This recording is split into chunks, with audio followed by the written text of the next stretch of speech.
All right. Good morning, everybody. Hi, everybody. Morning.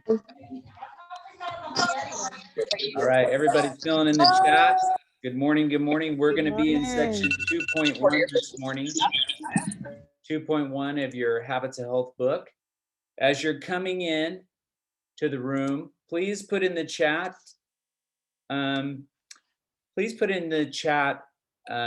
What you're loving about this section. If you had an opportunity to read section 2.10 in your Habits Health book, please throw in the chat something that you found that you're loving about this section. And we're going to get started here in just a moment. If you're joining us for the first time, welcome. We are not going to be streaming this morning in Facebook, unfortunately, but I'm going to be recording this, and so we're going to put this in Nourish. So if you missed it, or if you know somebody that's missing it, you can tag them in it. And so community is just so important to us, making these changes stick. And so we're going to be talking about making some changes this morning. We've kind of come off the last few weeks, almost probably the last month, talking about transition and talking about your TEE and when you're getting to the point of in your health journey of moving from less responsibility to more, you're starting to see, hey, this body I created, how do I keep it? And what's the science behind that? So now we're going to start to layer in a little more to that story, kind of color in a little more of the story in terms of healthy motion.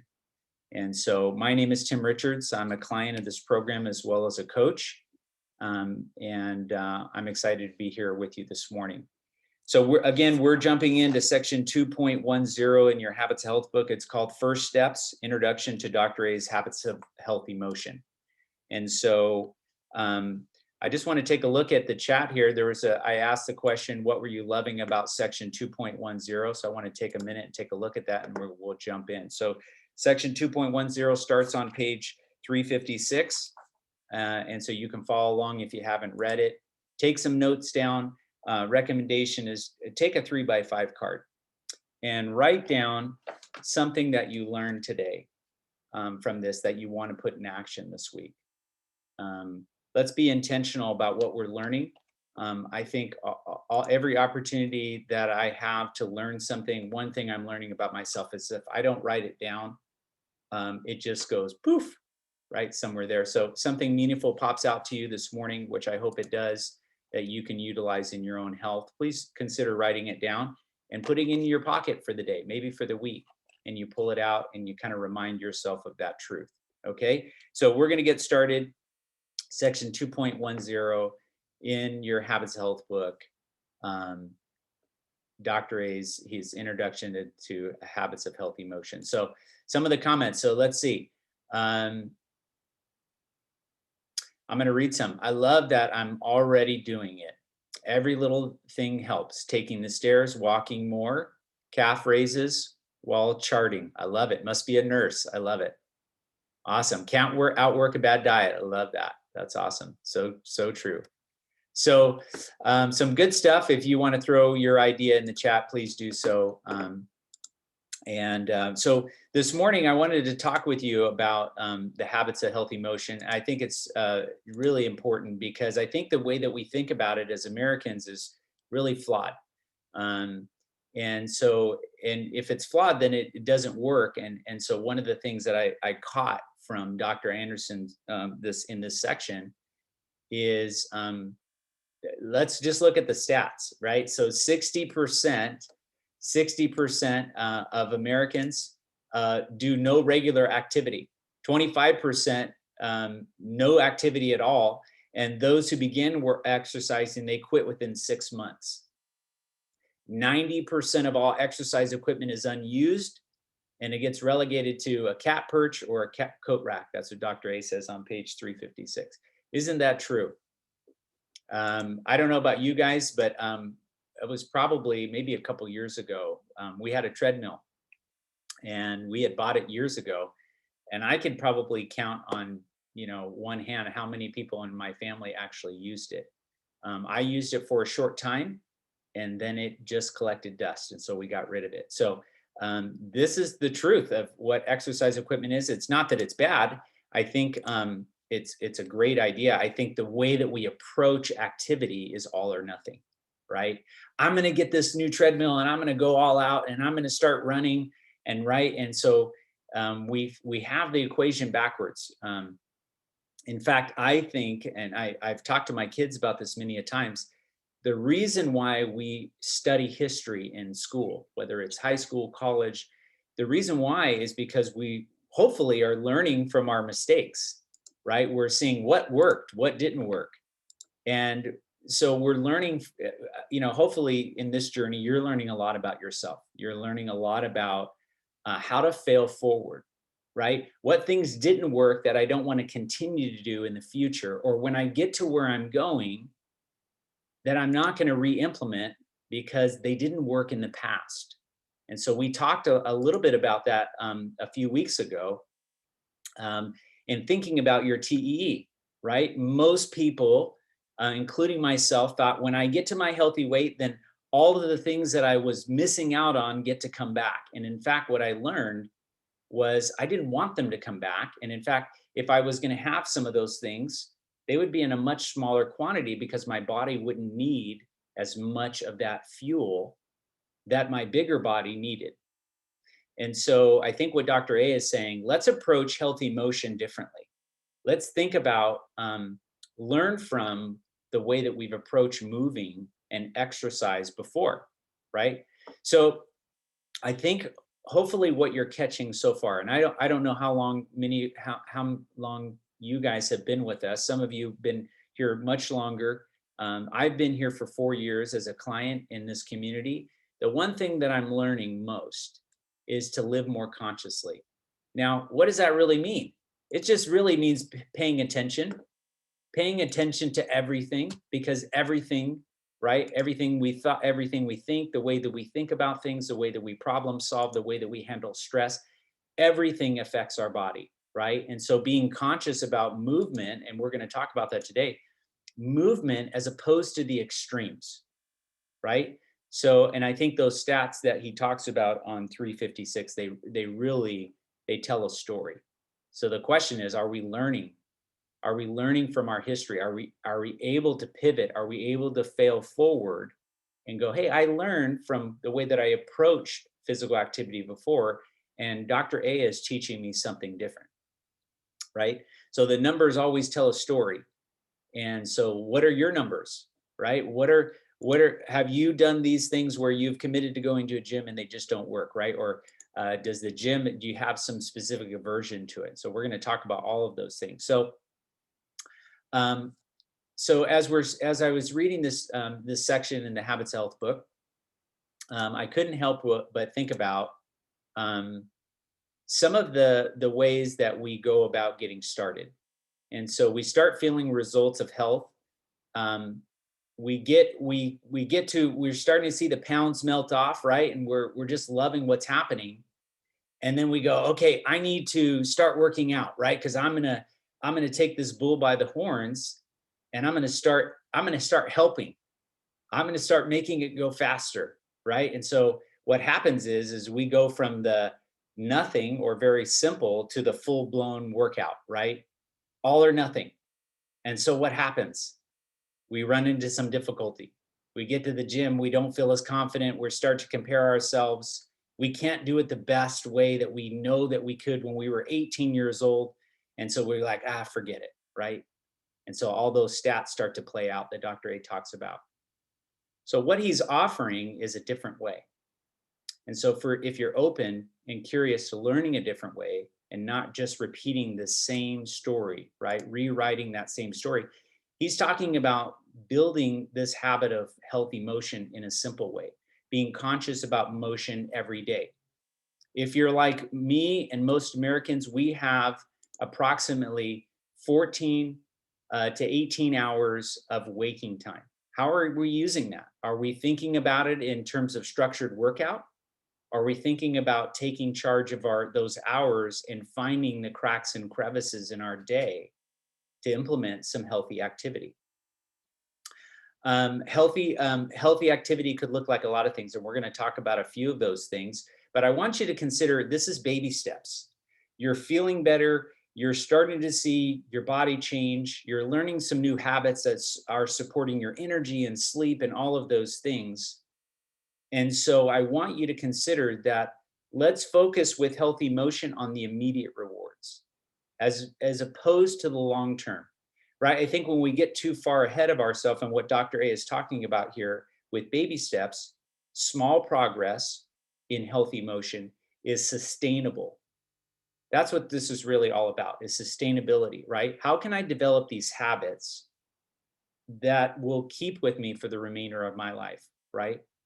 So let's create some baby steps in terms of a habit of healthy motion, immediate reward versus long-term. This model of habit installation is most successful, meaning looking for the immediate reward. Let's talk about a couple things that I think he points out that are further the case for that extreme thinking or against that extreme thinking. So he talks about in the Habits Health book here, he says, and he talks about it also in 2.9, he says that today versus 10,000 years ago, we don't have the same imperatives in our life. So think about our ancestors long, long ago, foraging for food, evading predators, finding shelter. Do we live in that kind of world today? Not so much. Different kind of predators, different kind of shelter, right? Foraging for food. Why? We have Uber Eats, we have Grubhub, we have Instacart. None of those things are bad, but I want you just to take account how much convenience we've added and how much activity we've taken out of our day. So finding the cracks and crevices are going to be the model in terms of how you develop these healthy motion activities in your day, how you develop these healthy motion habits in your day. Because if you're just left with working out, we already know how that goes. You saw the numbers. You know in your own personal journey. If you own a gym, you really know what I'm talking about, right? Because December and January is go time for them. They sign up a bunch of people and they know by April, nobody shows up. It's crickets in there, except for the people that were there all year and the year before every day, right? So let's think about the fact that our lives have changed. People are at home Zooming more, right? They're sitting in front of a Zoom. So you're going to have to contend for these healthy habits. You're going to find a lot of ways to try to circumvent all of those things that you've always thought before that have always led you back to the same place that we found you. So as before we start talking about what to do, let's talk about a really successful habit that Dr. A talks about, or I shouldn't say habit, but a very successful tool that he uses throughout this habits health system. And that is the structured tension chart. You'll find the structured tension chart on page 80 of your life book. It's in element 3 of your life book. So we're going to be looking at 2 of those pages. I'm going to pull them up on the screen here in just a moment. But this is how we want to approach any type of change or habit that we want to make in our life, right? So we're going to create tension because we know, like a rubber band, when we create tension, that's when the activated potential happens, right? There's potential energy in that rubber band, right? If I'm stretching a rubber band, once I let it go, the potential energy is gone. And so we're going to use science. We're going to use how our brain works in using structured tension to make some changes with healthy motion. So let's take a look at that. I'm going to share my screen with you. And let's take a look. Any questions before I move on? Take yourself off of mute, raise your hand if you have a question or you have a comment before we move on.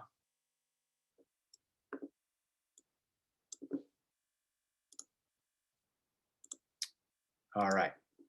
So if you can see my screen, this is the structured tension chart that's on page 80 of your life book.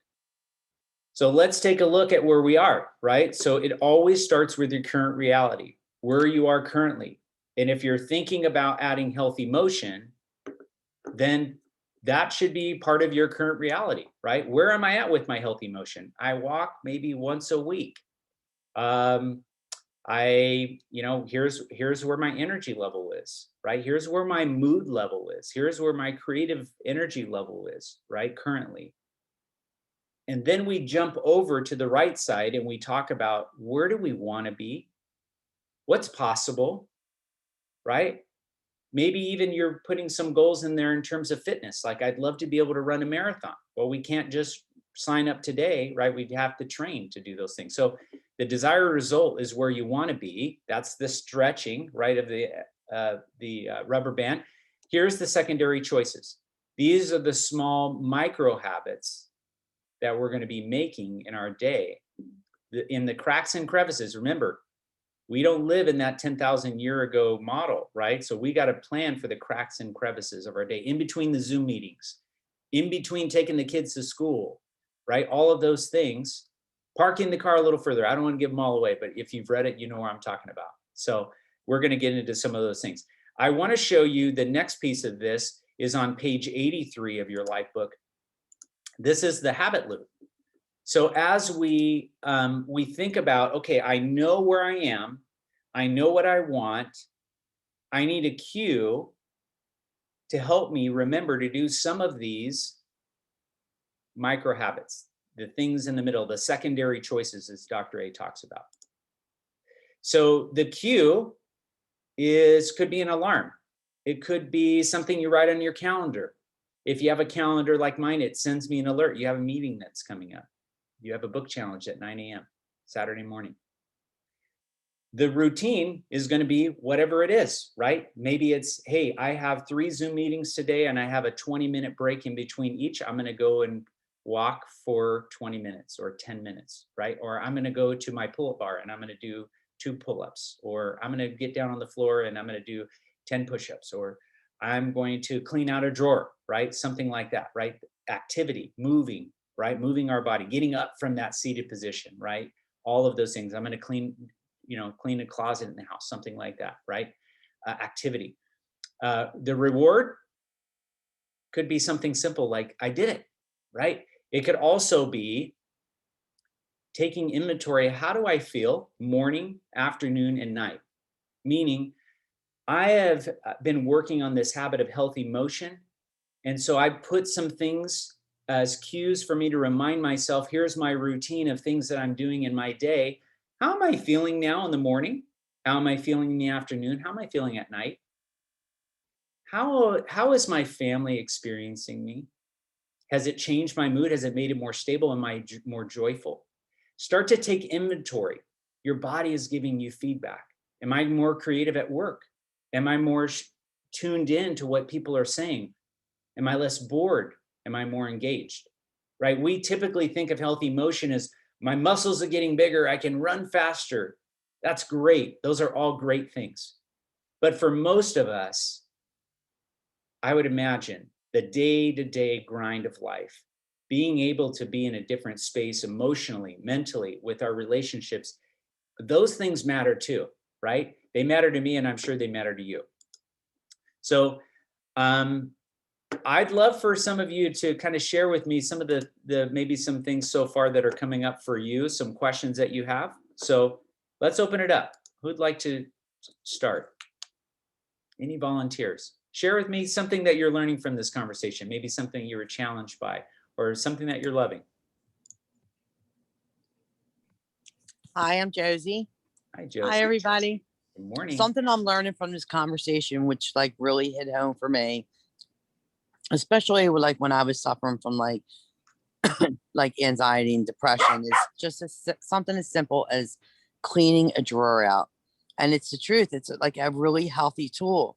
And it takes when I get off this couch and I actually do something, like it's just something as simple as cleaning a drawer out or a closet, or just accomplishing something, doesn't have to, I don't have to go out there and lift 150-pound weights. Something as simple as that is really good for me, so thank you.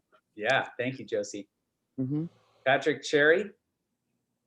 Hi, it's Sherry. Hi, good morning. Good morning, everyone. I just wanted to say that this is so valuable, even though we are on phase 3 of the program, because when you get to optimization, it's still your choice to stay out of the drama triangle. And what I mean by that in element 4 mindset. So Patrick optimized like in 7 weeks, and I optimized in 12 weeks. The mindset piece saying, oh, you know, man, he just came in and out. I had to realize that it's my journey, my responsibility. Now I'm on phase 3. It's my responsibilities. I'm on Zooms, as you mentioned, Tim. I get up early in the morning and I get going because I have to stay in my lane and do what's good for me. And I understand that movement is important, even in element 3, because just because the body is, the weight is down, the mind piece is continual. So having to intentionally walk early in the morning, get on my treadmill. Mine don't have dust on it because exercise is something that I owe to myself. It's a gift to me. So I do what I have to do. I will be watching TV and I'm doing sit-ups because I love me and I want the best results so I can serve others well. I That's a love that. Yeah, thank you so much. Yeah, you're right. I think what we get to learn is that those extremes don't really serve us. I think for myself, if I think about, I'm going to be 50 in a couple years, and I think, do I really need to be doing the things that in my mind I needed to have, like the body look a certain way, to lift a certain amount? Like, is that really necessary for this 50-year-old grandpa and husband and father and health? Like, is it really necessary? So I think sometimes the way we go out things, if we're not really clear about what we're creating, it can really throw a monkey wrench in those things. And so thank you for sharing that. I think this next piece kind of tags into what you were saying also, Sherry, is reframing. And Dr. A talks about reframing in terms of the negative feelings or thoughts that we have about getting started. And so this reframing tool is really important because it goes back to that structure tension chart, right? What is it that you really want to create? And so what's necessary in creating that? And so maybe where you are is you're ready to start building a healthy body, meaning you've lost all of the fat that you need to lose, and you've learned these habits of health in terms of healthy weight management and hydration. And so you're ready to take on this optimization phase, right? And so I know for some of you, even for myself, like going to the gym or planning to go to the gym, there can be some negative experiences, right? Or things that you think about in your mind, like, oh, the people and the way that they act, or the sharing, or the equipment, or whatever it is for you, right? There can be some negative thoughts about getting into activities, so we just avoid it. So I want you to consider what he's talking about is reframing healthy activity or structured activity like exercise is self-care.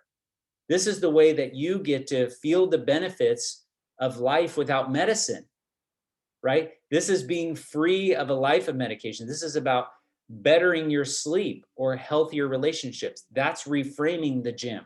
That's reframing walking, as opposed to, oh, I have to get my steps in, right? It's like, this is helping me to take better self-care for me, right? Emotional care, right? Just getting some of those endorphins flowing helps you to be in a different space when you come back and you got to pick up the kids from school, or you have to go grocery shopping, right? All of those things that we have to do in our day, we've taken some time to put our oxygen mask on.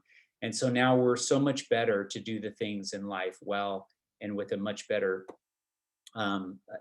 experience in doing those things. So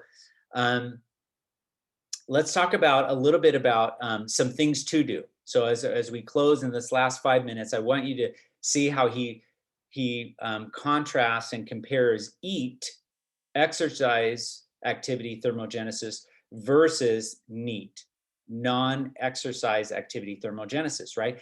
This is doing activity in the cracks and crevices, right? So he gives a lot of great examples.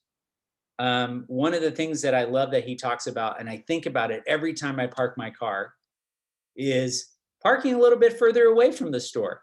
I have a healthy body. Why am I so concerned about being so close to the store? I need to move this body, right? It's important. That's what it was designed to do, is move, not to sit. If you've ever broken a bone, you know this. right? That bone, that arm gets all atrophied, right? The muscles, this arm is smaller than the other one. And it's because we haven't been moving it. If you've ever broken a finger, it starts to swell if you don't move it. It has nothing to do with the bone repairing. The joint needs to be moved. So for a lot of us, our aches and pains are caused by our lack of activity. And so I want you to think of activity as little things, baby steps, right? Moving a little bit more, planning, like, you know, yesterday I had 2,000 steps. I want to get to 3 today. Let's see what happens. How do I feel? How do I benefit from it? How do people experience me differently? Is my mood better? Right? All of those things. So he gives us a lot of good examples. Obviously, we know logically that moving our body more, we learned this in the last section, helps us to improve our TEE, right? Our body's ability to utilize calories more efficiently, improving our metabolism, right? So many benefits to doing that. So I'd like to take this last couple minutes and just open it up to the group. Any questions about what we've talked about? Anything that anyone wants to share in this section that they read this morning before we close our time? I would, Tim. This is Carol. Can you hear me? Hi, Carol. Good morning. From Texas. I'm good. Thank you. I just feel like I just want to scream at the mountaintop. Really, I know I have to calm down, but I get excited. I'm going to be 56 and I'm in the classroom and I'm sitting there the whole time. And so when you said movement, I'm thinking, I got 5-pound weights under my desk. So in between doing virtual classes and face-to-face, I get up, Tim, and I go to the side and I'm doing little presses, okay? And I'm sitting there jumping rope and I put it all away and go back to my desk because I realize the little 20 minutes or the 15 minutes I have in the day, practicing my movement makes a big difference. One last thing, I looked at my lunch bag and I have Tylenols. I have not taken a Tylenol since November.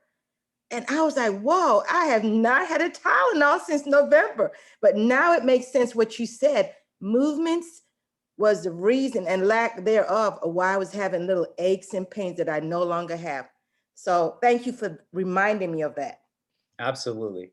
Yeah, I love that. I think, you know, what's different about what you said is most people would keep weights, not you, but most people would keep weights under their desk or have these things that they do like a jump rope because they're trying to outwork their fork. But what you're saying is so much different. You're seeing that healthy movement is just healthy for your mind. It's healthy for your body overall. So it's not about, I need to get this number down. So I got to, in between, I got to do this and I got to jump.